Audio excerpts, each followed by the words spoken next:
Assalamualaikum warahmatullahi wabarakatuh. Izin sebelumnya yang terhormat kepada Bapak Darwanto SPD MPD selaku dosen pengampu mata kuliah Statistik Pendidikan 3D dan teman-teman yang semangat. Kami di sini dari kelompok 9 akan membacakan resume dari bab 1 hingga bab 3. Di sini saya bersama rekan-rekan saya sendiri Nabila Putri Azhara akan membacakan bab 1. Perkenalkan, nama saya Siti Zahra yang akan membacakan bab 2. Perkenalkan, nama saya Rizka yang akan membacakan bab 3. Untuk bab pertama akan saya bacakan ya. Bab 1, statistik dan penelitian. A. Pengertian statistik. Kata statistik berasal dari bahasa Latin yaitu status yang artinya negara atau untuk menyatakan hal-hal yang berhubungan dengan ketatanegaraan. Seperti yang dijelaskan, sesuai dengan perkembangan zaman, ada penjelasan statistik sebagai berikut. Yang pertama itu ada statistik adalah sekumpulan angka untuk menerangkan sesuatu, baik angka yang masih acak maupun angka yang sudah tersusun dalam suatu tabel. Nah, yang kedua itu ada statistik adalah sekumpulan cara dan aturan tentang pengumpulan, pengolahan, analisis, serta penafsiran data yang terdiri dari angka-angka. Dan yang ketiga itu ada statistik adalah sekumpulan angka yang menjelaskan sifat-sifat dari data atau hasil pengamatan atau penelitian. Jadi, statistik adalah ilmu yang mempelajari tentang seluk-beluk data, yaitu tentang pengumpulan, pengolahan, penafsiran, dan penarikan kesimpulan dari data yang berbentuk angka-angka. Artinya, ada 3 hal pokok yang terkandung di dalam statistik ini. Yang pertama itu ada data. Yang kedua itu ada perlakuan dari data berupa pengumpulan, pengolahan atau analisis, penafsiran, dan penarikan kesimpulan. Yang ketiga itu ada angka-angka. Selanjutnya ada pembagian statistik. Nah, statistik ini yang pertama ada pembagian statistik berdasarkan cara pengolahan datanya. Ada statistik deskriptif, yaitu bagian dari statistik yang mempelajari cara pengumpulan dan penyajian data sehingga mudah dipahami. Ada pun contoh. Yang pertama, sekurang-kurangnya 10% dari semua kebakaran di sebuah kota tertentu yang dilaporkan tahun lalu diakibatkan oleh tindak-tindakan sengaja yang tidak bertanggung jawab. Nah, yang contoh kedua itu ada sebanyak 50% di antara semua pasien yang menerima suntikan obat tertentu ternyata kemudian menderita efek samping obat tersebut. Selanjutnya ada statistik inferensi, yaitu bagian statistik yang mempelajari penafsiran dan penarikan kesimpulan yang berlaku secara umum dari data yang tersedia. Adapun contoh-contohnya seperti yang pertama itu ada akibat pengurangan produksi minyak oleh negara-negara penghasil minyak dunia, diramalkan harga minyak akan menjadi 2 kali lipat pada tahun-tahun yang akan datang. Nah, contoh kedua itu ada dengan mengonsumsikan bahwa kerusakan tanaman kopi jenis Arabica kurang dari 30% akibat musim dingin yang lalu, maka harga kopi jenis tersebut di akhir tahun nanti tidak akan lebih dari 50 sen per 1 kilogram. Nah, yang kedua itu ada pembagian statistik berdasarkan bentuk parameternya. Ini dibagi menjadi 2, yaitu ada statistik parameter dan ada statistik non-parameter. Statistik parametrik adalah bagian statistik yang parameter dari populasinya mengikuti suatu distribusi tertentu, seperti distribusi normal dan memiliki varian homogen. Nah, pembagian yang kedua itu ada pembagian statistik berdasarkan bentuk parameternya. Ini dibagi menjadi 2, yaitu statistik parametrik dan statistik non-parametrik. Statistik parametrik adalah bagian statistik yang parameternya dari populasinya mengikuti suatu distribusi tertentu, seperti distribusi normal dan memiliki varian yang homogen. Nah, statistik non-parametrik ini adalah bagian statistik yang parameternya dari populasinya tidak mengikuti suatu distribusi atau memiliki distribusi yang bebas, persyaratannya dan variannya tidak homogen. Selanjutnya ada fungsi dari statistik. Fungsi dari statistik itu ada bank data, yaitu adalah menyediakan data untuk diolah dan diinterpretasikan agar dipakai untuk menerangkan keadaan yang perlu diketahui atau diungkap. Yang kedua itu ada alat quality control. yaitu adalah alat pembantu standarisasi dan sekaligus sebagai alat pengawasan. Nah, yang ketiga itu ada alat analisis data, yaitu merupakan satu bentuk metode penganalisaan data. Yang keempat ada pemecahan masalah dan pembuatan keputusan, yaitu adalah sebagai dasar penetapan kebijakan dan lanjut untuk mempertahankan dan mengembangkan perusahaan dalam memperoleh keuntungan. Selanjutnya ada pengertian penelitian. Dalam Kamus Bahasa Indonesia, kata meneliti diartikan sebagai pemeriksaan yang diteliti atau penyelidikan. Kata penyelidikan diartikan sebagai pemeriksaan atau pengusutan. Dan kata menyelidiki berarti memeriksa dengan teliti, mengusut dengan cermat, atau menelaah dengan sungguh-sungguh. Jadi, penelitian adalah penyaluran rasa ingin tahu manusia terhadap sesuatu atau masalah dengan perlakuan tertentu, seperti memeriksa, mengusut, menelaah, dan mempelajari secara cermat dan sungguh-sungguh, sehingga diperoleh sesuatu jawaban atau atas masalah, pengembangan ilmu, pengetahuan, dan sebagainya. Dari penelitian di atas terlihat bahwa penelitian memiliki beberapa komponen, yaitu yang pertama ada rasa ingin tahu dari manusia, yang kedua ada sesuatu atau masalah, yang ketiga ada proses atau usaha untuk menjelaskan suatu masalah, dan yang keempat ada hasil seperti mencapai kebenaran. Selanjutnya ada jenis-jenis penelitian. Jenis-jenis penelitian ini yang pertama ada jenis penelitian berdasarkan hasil atau alasan yang diperoleh. Ini dibagi menjadi dua, yaitu penelitian dasar atau basic research.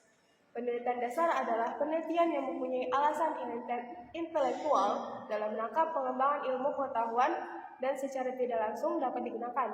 Yang kedua itu ada penelitian terapan, applied research. Penelitian ini yang mempunyai alasan praktis, keinginan untuk mengetahui, bertujuan untuk melakukan sesuatu yang jauh lebih baik, lebih efektif, dan efisien. Selanjutnya ada jenis penelitian berdasarkan bidang yang diteliti. Ini juga dibagi menjadi dua, yaitu penelitian sosial adalah penelitian yang secara khusus memiliki bidang sosial seperti ekonomi, pendidikan, atau hukum secara spesial. Nah, pembagian yang kedua itu ada pembagian statistik berdasarkan bentuk parameternya. Ini dibagi menjadi dua, yaitu statistik parametrik dan statistik non-parametrik. Statistik parametrik adalah bagian statistik yang parameternya dari populasinya mengikuti suatu distribusi tertentu, seperti distribusi normal dan memiliki varian yang homogen. Nah, statistik non-parametrik ini adalah bagian statistik yang parameternya dari populasinya tidak mengikuti suatu distribusi atau memiliki distribusi yang bebas, persyaratannya dan variannya tidak homogen. Selanjutnya ada fungsi dari statistik. Fungsi dari statistik itu ada bank data, yaitu adalah menyediakan data untuk diolah dan diinterpretasikan agar dipakai untuk menerangkan keadaan yang perlu diketahui atau diungkap. Yang kedua itu ada alat quality control, yaitu adalah alat pembantu standarisasi dan sekaligus sebagai alat pengawasan. Nah, yang ketiga itu ada alat analisis data, yaitu merupakan satu bentuk metode penganalisaan data. Yang keempat ada pemecahan masalah dan pembuatan keputusan, yaitu adalah sebagai dasar penetapan kebijakan dan lanjut untuk mempertahankan dan mengembangkan perusahaan dalam memperoleh keuntungan. Selanjutnya ada pengertian peneliti atau penyelidikan. Kata penyelidikan diartikan sebagai pemeriksaan atau pengusutan, dan kata menyelidiki berarti memeriksa dengan teliti, mengusut dengan cermat, atau menelaah dengan sungguh-sungguh. Jadi, penelitian adalah penyaluran rasa ingin tahu manusia terhadap sesuatu atau masalah dengan perlakuan tertentu, seperti memeriksa, mengusut, menelaah, dan mempelajari secara cermat dan sungguh-sungguh, sehingga diperoleh sesuatu jawaban atau atas masalah, pengembangan ilmu, pengetahuan, dan sebagainya. Dari penelitian di atas terlihat bahwa penelitian memiliki beberapa komponen, yaitu yang pertama ada rasa ingin tahu dari manusia, yang kedua ada sesuatu atau masalah, Yang ketiga ada proses atau usaha untuk menyelesaikan suatu masalah. Dan yang keempat ada hasil seperti mencapai kebenaran. Selanjutnya ada jenis-jenis penelitian. Jenis-jenis penelitian ini yang pertama ada jenis penelitian berdasarkan hasil atau alasan yang diperoleh. Ini dibagi menjadi dua, yaitu penelitian dasar atau basic research. Penelitian dasar adalah penelitian yang mempunyai alasan intelektual dalam rangka pengembangan ilmu pengetahuan dan secara tidak langsung dapat digunakan. Yang kedua itu ada penelitian terapan, applied research. Penelitian ini yang mempunyai alasan praktis, keinginan untuk mengetahui, bertujuan untuk melakukan sesuatu yang jauh lebih baik, lebih efektif dan efisien. Selanjutnya ada jenis penelitian berdasarkan bidang yang diteliti. Ini juga dibagi menjadi dua, yaitu penelitian sosial adalah penelitian yang secara khusus memiliki bidang sosial seperti ekonomi, pendidikan, atau hukum sosial. Bisa kok Mak? Satu aja sih sebenarnya.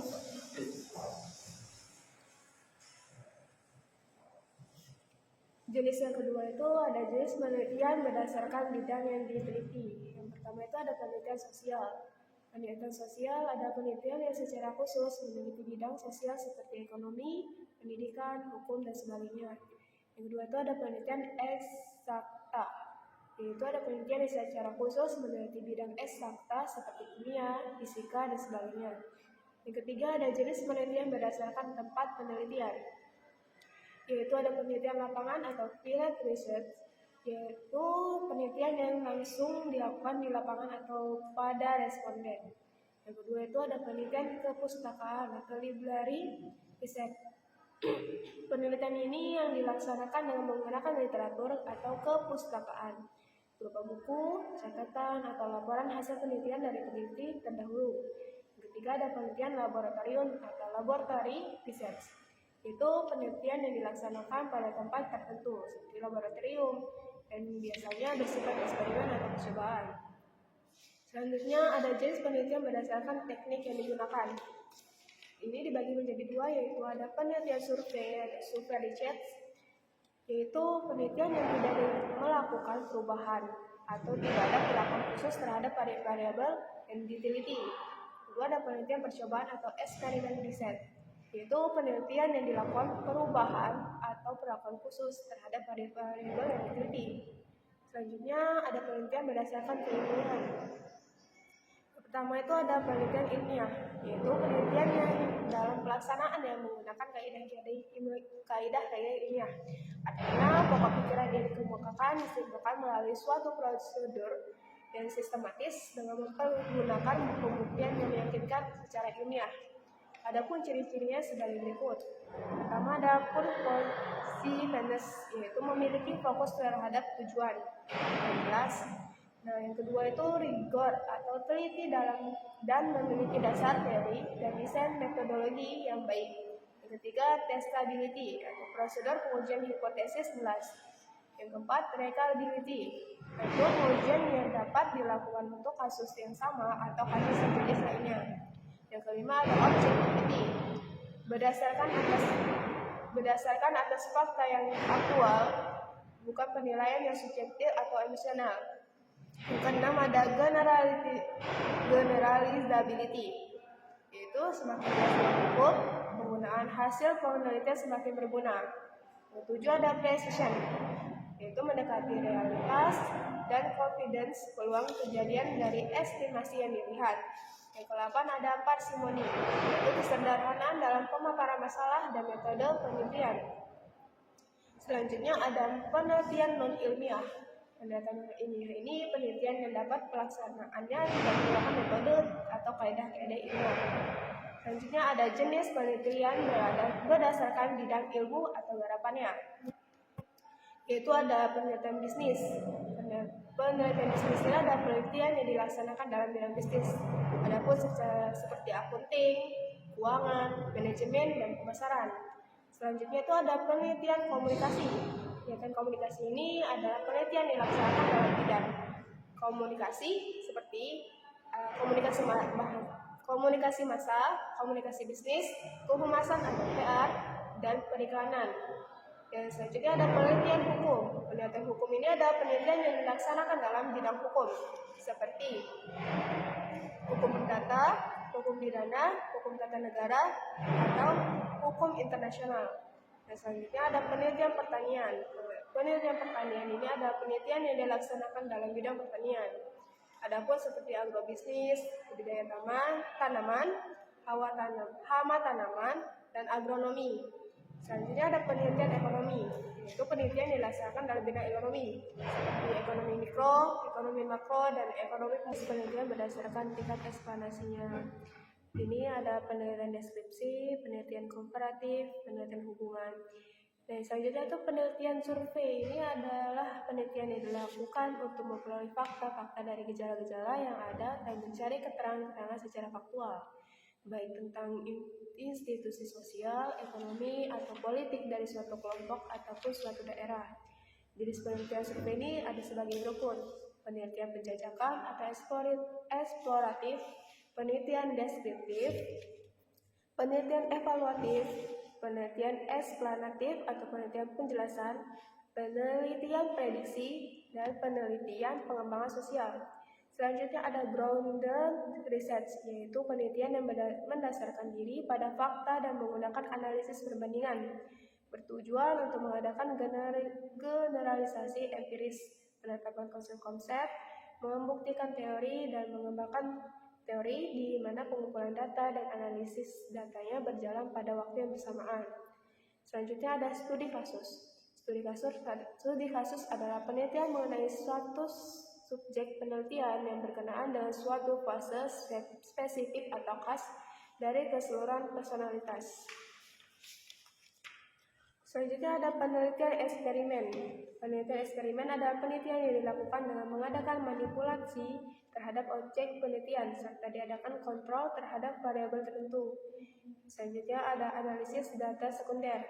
Analisis data sekunder adalah analisis data yang sudah tersedia. Data ini mungkin berasal dari survei yang belum diperas dengan analisis lanjutan, sehingga dapat menghasilkan sesuatu yang dapat berguna.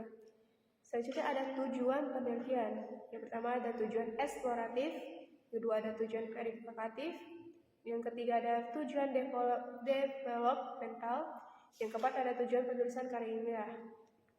Selanjutnya ada peran penelitian. Penelitian ini mempunyai peran. Yang pertama itu ada memecahkan masalah, yang kedua memberikan jawaban atas pertanyaan-pertanyaan yang dalam bidang yang diajukan, yang ketiga adalah menambah pengetahuan atau ilmu baru. Selanjutnya ada persyaratan penelitian. Yang pertama mengikuti konsep ilmiah, yang kedua sistematis, dan yang ketiga terencana. Selanjutnya ada konsep dasar penelitian. Yang pertama ada konsep, adalah istilah terdiri dari satu kata atau lebih menggambarkan suatu gejala atau menyatakan suatu ide gagasan tertentu. Kedua, konstruk adalah konsep yang dapat diukur dan diamati. Yang ketiga, variabel adalah konstruk yang sifat-sifatnya sudah diberi nilai dalam bentuk bilangan atau konsep yang mempunyai dua nilai atau lebih pada suatu konsep atau suatu kontinu. Variabel ini dibedakan menjadi beberapa jenis. Yang pertama berdasarkan hubungan. Ada variabel bebas dan variabel terikat. Berdasarkan sifat nilainya ada variabel kategoris dan variabel kontinu. Berdasarkan dapat tidak yang dimanipulatif, ini terbagi menjadi variabel aktif dan variabel atribut. Selanjutnya ada hipotesis. Hipotesis adalah proposisi yang masih bersifat sementara dan masih harus diuji kebenarannya. Selanjutnya ada pengukuran. Pengukuran ini ada penggunaan aturan untuk menetapkan bilangan pada objek atau peristiwa. Selanjutnya itu ada teknik penelitian. Teknik penelitian ini dibagi menjadi beberapa cara. Yang pertama ada pengukuran dalam penelitian. Yang dijabarkan ada skala atau tingkat pengukuran. Skala ini dibedakan menjadi 4 macam. Yang pertama ada skala nominal, adalah suatu skala yang diberikan pada objek atau kategori yang tidak menggambarkan kedudukan objek.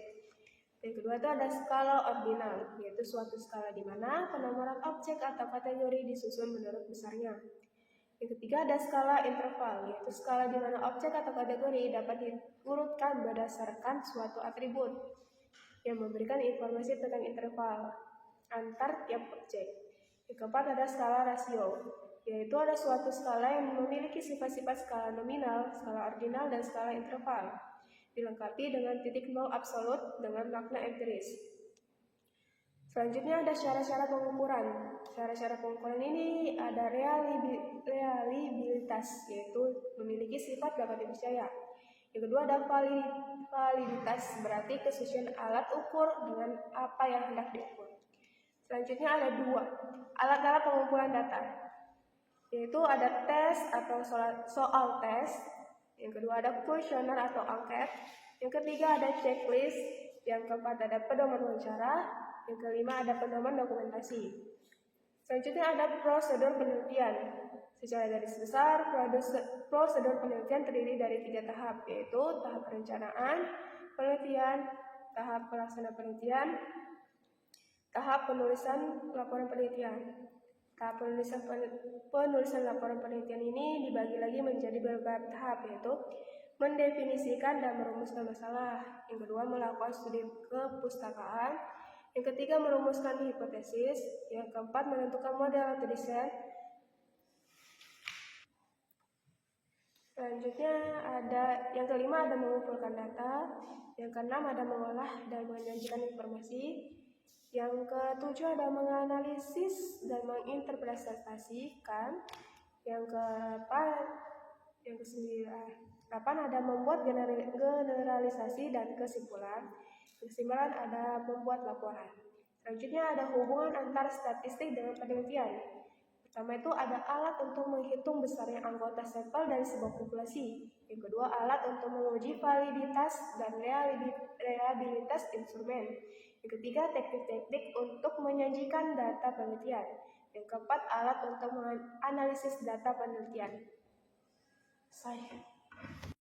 Baik, saya di sini akan membacakan bab 2 data penelitian. A. Pengertian data. Data adalah bentuk jamak dari datum. Data merupakan keterangan suatu hal, dapat berupa sesuatu yang diketahui atau yang dianggap atau anggapan. Dengan kata lain, suatu fakta yang digambarkan lewat angka, simbol, kode, dan lain-lain. B. Jenis data. Data perlu dikelompokkan terlebih dahulu sebelum digunakan dalam proses analisis. Pengelompokan data disertai karakteristik yang menyertainya. Yang pertama ada pengelompokan data menurut sumber pengambilannya. Berdasarkan sumber pengambilannya, data dibedakan menjadi data primer dan data sekunder. Yang pertama ada data primer. Data primer adalah data yang diperoleh atau dikumpulkan langsung di lapangan oleh orang yang melakukan penelitian atau orang bersangkutan yang memerlukan data primer ini disebut juga data asli atau data baru. Contoh, data kuesioner atau data yang diperoleh melalui kuesioner, data survei, data observasi, dan sebagainya. Kedua, data sekunder. Data sekunder adalah data yang diperoleh atau dikumpulkan oleh orang yang melakukan penelitian dari sumber-sumber yang telah ada. Data ini biasanya diperoleh dari perpustakaan atau dari laporan-laporan penelitian terdahulu. Contoh, data yang sudah tersedia di tempat-tempat tertentu seperti perpustakaan, BPJS, kantor-kantor, dan sebagainya. Kedua, ada pengelompokan data menurut waktu pengumpulannya. Berdasarkan waktu pengumpulannya, data dibedakan atas 2 jenis, yaitu data berkala atau time series dan data ketat lintang atau cross-section. Yang pertama, data berkala time series. Data berkala adalah data yang dikumpulkan dari waktu ke waktu untuk memberikan gambaran perkembangan suatu kegiatan atau keadaan. Contoh, data perkembangan harga 9 macam bahan pokok selama 10 bulan terakhir yang dikumpulkan setiap bulan. B. Data kerat lintang atau cross-section. Data kerat lintang adalah data yang dikumpulkan pada suatu waktu tertentu yang memberikan gambaran perkembangan suatu kegiatan atau keadaan pada waktu itu. Contoh, data sensus penduduk tahun 2010. Ketiga, pengelompokan data menurut sifatnya.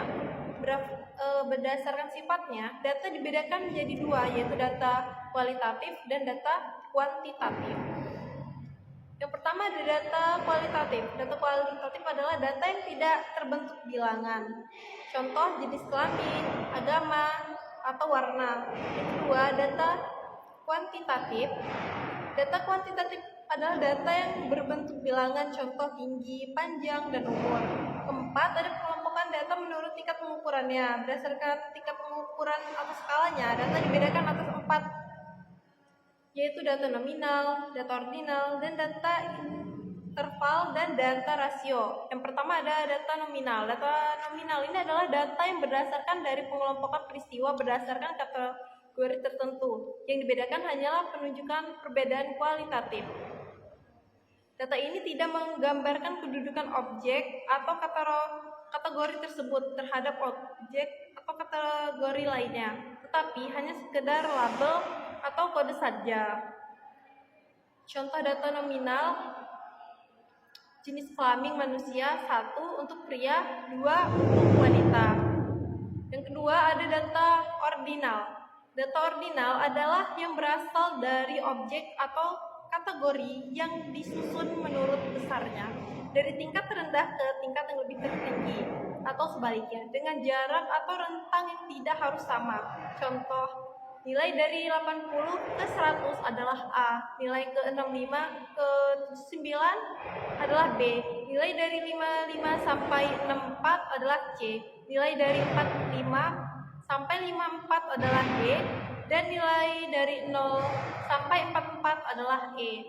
3. Ada data interval. Data interval adalah data yang bersifat objek atau kategori yang diurutkan berdasarkan suatu atribut tertentu, di mana jarak antara tiap objek atau kategori yang sama. Contoh A, B, C, D, E. 1, 2, 3, 4, 5. Keempat ada data rasio. Data rasio adalah data yang menghimpun semua ciri dari data nominal dan ordinal dan data interval yang dilengkapi titik nol absolut dengan makna empiris. Angka pada data ini menunjukkan ukuran yang sebenarnya dari objek atau kategori yang diukur. Contoh, A dan B adalah 2 orang mahasiswa Universitas X yang nilai mata kuliah metode penelitiannya masing-masing 60 dan 90. Ukuran rasionya dapat dinyatakan bahwa nilai B adalah nilai 1,5 kali nilai A. Contoh lain dari data nominal, ordinal, interval, dan rasio. Sebentar ya.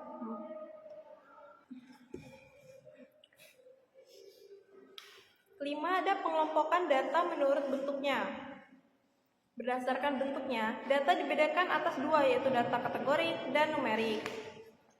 Yang pertama ada data kategori. Kategori adalah data yang berasal dari pengklarifikasian atau pengolahan pergolongan sesuatu. Data kategori pada umumnya berisi data numerik dan data ordinal. Contoh, seks, laki-laki dan perempuan, pendidikan SD, SMP, SMA, dan perguruan tinggi, jenis pekerjaan, petani, pegawai, pedagang, dan lain-lainnya. Kedua, ada data numerik. Data numerik adalah data yang berasal dari hasil perhitungan dan pengukuran sesuatu. Data numerik pada umumnya data interval dan data rasio. Data numerik dapat dibentuk data diskrit dan data kontinu. Data diskrit adalah data yang diperoleh atau hasil perhitungan. Data ini bersifat terputus-putus, tidak sambung-menyambung secara terus-menerus. Contoh, jumlah anak 3 atau 5 atau 7, banyaknya kendaraan 10 atau 12 atau 20. Data kontinu adalah data yang diperoleh dari hasil pengukuran. Data ini bersifat sambung-menyambung tanpa terputus pada interval tertentu. Contoh, berat badan 46 kg. 65, salah. Contoh, berat badan 43,36 kg. 45,45 kg. Tekanan darah 125,5/80,45. Dalam analisis statistik, data numerik adalah data dapat diubah menjadi data kategorik, yaitu dengan cara melakukan pengelompokan atau pengklasifikasian. Contoh data berat badan. Data realnya adalah data numerik, tetapi bila dikelompokkan menjadi kurang lebih 40 sampai 60 kg dan gemuk lebih dari 60 kg, maka datanya sudah berubah menjadi kategori. C. Perlakuan data. Perlakuan data dimaksud dengan cara memproses data penelitian dalam memperoleh hasil yang diinginkan berdasarkan pola-pola dan atur-aturannya tertentu. Perlakuan data penelitian meliputi hal-hal berikut. Yang pertama ada pengumpulan data. Pengumpulan data penelitian dimaksudkan sebagai pencatatan peristiwa atau karakteristik dari sebagian atau seluruh elemen populasi penelitian. Pengumpulan data penelitian ini dapat dilakukan berdasarkan ciri-ciri tertentu. Cara pengumpulannya dikenal beberapa cara pengumpulan data penelitian antara lain pengamatan atau observasi, penelusuran literatur, penggunaan angket atau kuesioner, dan wawancara. Yang pertama ada pengamatan atau observasi. Pengamatan atau observasi adalah cara pengumpulan data dengan terjun dan melihat langsung ke lapangan atau laboratorium terhadap objek yang diteliti atau populasi atau sampel. B. Penelusuran data literatur. Penelusuran literatur adalah cara pengumpulan data dengan menggunakan sebagian atau keseluruhan data yang telah ada atau laporan dari data dari penelitian sebelumnya. Ketiga, ada penggunaan kuesioner. Penggunaan kuesioner adalah cara pengumpulan data dengan menggunakan daftar pernyataan atau angket atau daftar isian terhadap objek yang diteliti atau populasi atau sampel. Keempat, ada wawancara atau interview. Wawancara adalah cara pengumpulan data dengan menggunakan tanya jawab langsung pada objek yang diteliti atau kepada perantara yang mengetahui persoalan dari objek yang diteliti. Kedua, ada pengolahan data. Pengolahan data ini adalah suatu proses dalam memperoleh data ringkasan atau angka ringkasan dengan menggunakan cara-cara atau rumus-rumus tertentu. Pengolahan data meliputi kegiatan berikut. Satu ada editing. Editing adalah pengecekan atau pengoreksian data yang telah dikumpulkan karena kemungkinan data yang masuk atau raw data atau data yang terkumpulan tidak logis dan meragukan. Tujuan editing untuk menghilangkan kesalahan-kesalahan yang terdapat pada pencatatan di lapangan yang bersifat koreksi. Yang kedua ada coding. Coding adalah pemberian atau pembuatan kode-kode pada tiap-tiap data yang termasuk dalam kategori yang sama. Kode adalah isyarat yang dibuat dalam bentuk angka-angka atau huruf-huruf yang memberikan petunjuk atau identitas pada suatu informasi atau data yang akan dianalisis. Ketiga, ada tabulasi. Tabulasi adalah pembuatan tabel-tabel yang berisikan data yang telah diberi kode sesuai dengan analisis yang dibutuhkan. Tabulasi ini dapat berbentuk sebagai berikut. Yang pertama ada tabel pemindahan atau transfer tabel. Tabel pemindahan disebut juga lembaran pemindahan atau lembaran kode atau lembaran ringkasan, yaitu tabel tempat memindahkan kode-kode dari kuesioner atau pencatatan pengamatan. Tabel pemindahan ini berfungsi sebagai dokumen atau arsip. Tabel ini terdiri atas kolom dan baris. Kolom pertama yang terletak pada kiri digunakan untuk nomor urut atau kode responden. Kolom kedua dan selanjutnya digunakan untuk variabel-variabel yang terdapat dalam kuesioner atau pencatatan pengamatan. Baris digunakan untuk setiap responden. Yang kedua ada tabel biasa atau main tabel. Tabel biasa adalah tabel yang disusun berdasarkan sifat responden tertentu dan tujuannya tertentu. Tabel biasa bersifat kolektif dan membuat beberapa jenis informasi. Tiga, ada tabel analisis atau tabel. Tabel analisis adalah tabel yang membuat suatu jenis informasi yang telah dianalisis. Tabel analisis harus memenuhi beberapa persyaratan, yaitu yang pertama ada keterangan yang bersifat kualitatif dan dikuantitatifkan, memungkinkan orang lain atau pembaca untuk membuat analisis yang lebih luas. Kedua, ada mengefisienkan analisis atau mempersingkat keterangan. Tabel analisis dapat berbentuk Yang pertama itu ada tabel satu arah atau tabel tunggal, yaitu tabel yang membuat hanya satu variabel atau satu informasi saja, terutama untuk deskripsi data. Yang kedua ada tabel silang, yaitu tabel yang membuat dua variabel atau dua informasi. Yang ketiga ada penyajian data peneliti. Data yang sudah diolah agar mudah dibaca dan dimengerti oleh orang lain atau pengambilan keputusan perlu ditampilkan ke dalam bentuk-bentuk tertentu. Pengambilan data yang sudah diolah tersebut disebut penyajian data. Penyajian data ini memiliki kegunaan antara lain: 1. Menunjukkan perkembangan suatu keadaan. B. Sebagai perbandingan pada suatu waktu. Penyajian data penelitian dapat dilakukan melalui tabel data. Tabel data disingkat dari tabel adalah penyajian data dalam bentuk pengumpulan angka-angka yang disusun menurut kategori-kategori tertentu dalam suatu daftar.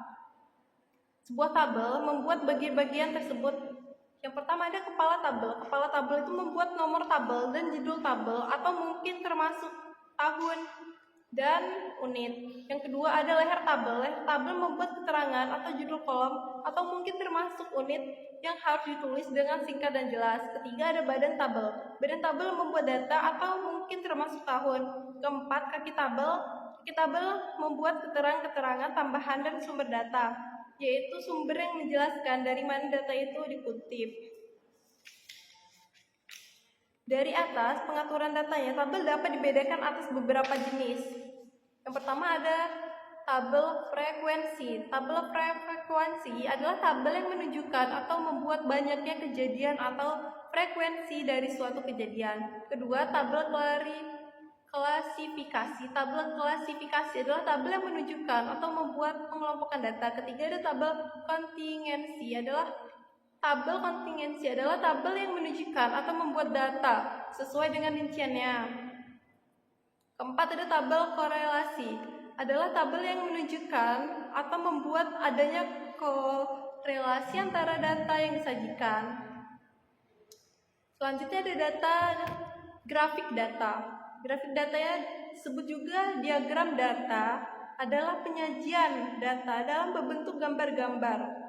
Grafik data biasanya berasal dari tabel. Oleh karena itu, tabel dan grafik biasanya dibuat bersamaan, yaitu tabel dilengkapi dengan grafik. Grafik data sebenarnya merupakan penyajian data secara visual dari data bersangkutan.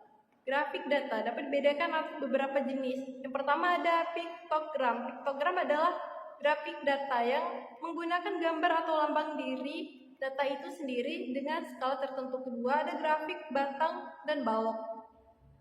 Grafik batang dan balok ada grafik data terbentuk persegi panjang yang lebarnya sama dan dilengkapi dengan skala tertentu atau ukuran sesuai dengan data yang bersangkutan. Ketiga ada grafik garis. Grafik garis adalah grafik data berupa garis diperoleh dari beberapa ruas garis yang menghubungkan titik-titik pada batang bilangan atau sistem salib sambung.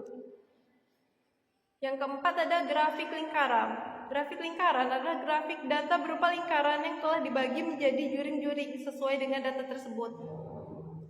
Untuk membuat grafik lingkaran biasanya dipakai dua cara, yaitu membagi kelili lingkaran menurut data-data yang ada dan membagi lingkaran menurut data yang ada dengan menggunakan busur derajat. Kelima ada kartogram. Kartogram atau peta statistik adalah grafik data berupa peta yang menunjukkan kepadatan penduduk, curah hujan, hasil pertanian, dan sebagainya. Keenam ada histogram dan poligon frekuensi. Adalah dua grafik yang sering digunakan untuk menggambarkan distribusi frekuensi. Histogram merupakan grafik batang yang distribusi frekuensi dan poligon. Frekuensi merupakan grafik garisnya. Keempat ada analisis data yang dibahas tersendiri pada bab. Baik, di sini saya akan membacakan bab 3, analisis data dengan statistik.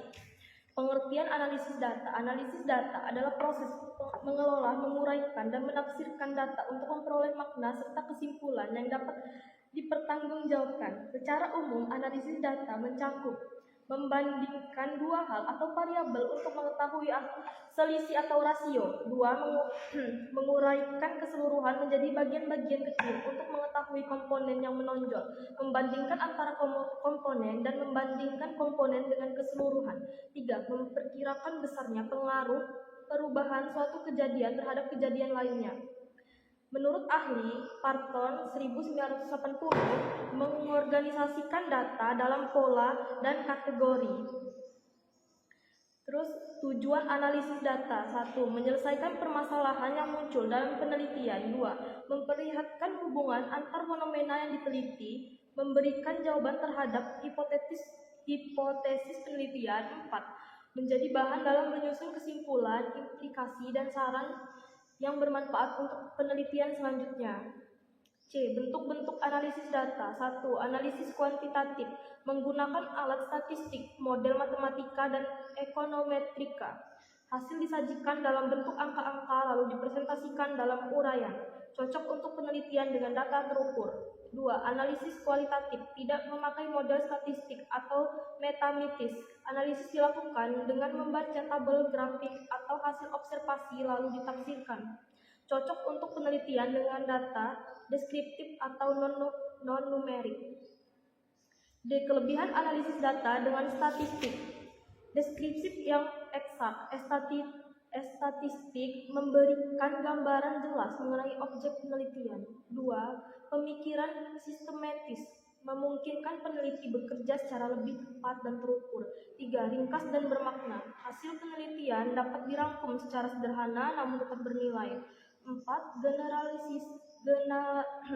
Generalisasi, mampu menarik kesimpulan umum, membuat konsep dan teori baru. 5. Prediksi, memungkinkan untuk melakukan peramalan dari data yang ada.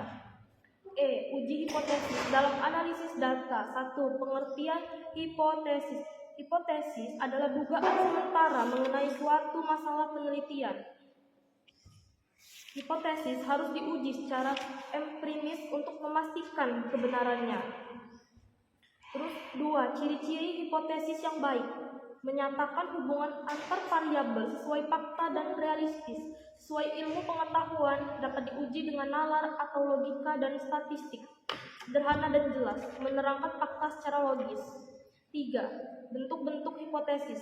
Deskriptif, mengenai nilai variabel tunggal, contohnya rata-rata penjualan 100 unit atau 100 unit per hari. Komparatif, perbandingan antar variabel, contohnya daya tahan TV A lebih dari TV B. Asosiatif, hubungan antar variabel, contoh ada hubungan stres dengan kinerja karyawan. 4. Jenis-jenis uji hipotesis. Berdasarkan arah, uji dua pihak, uji satu pihak. Berdasarkan parameter rata-rata, proporsi, varian. Berdasarkan jumlah sampel besar N lebih dari 30 atau kecil N kurang dari 30. Berdasarkan distribusi, uji Z, uji T, uji X2, uji F. Berdasarkan tingkat eksplanasi, uji hubungan, korelasi, uji prediksi, regresi, uji beda, komparatif, uji deskriptif. 5. Kesalahan dalam uji hipotesis. Kesalahan tipe 1 A. Menolak H padahal benar. Kesalahan tipe 2 B. Menerima H padahal salah. Nilai A disebut taraf nyata atau level of significance, sedangkan 1A-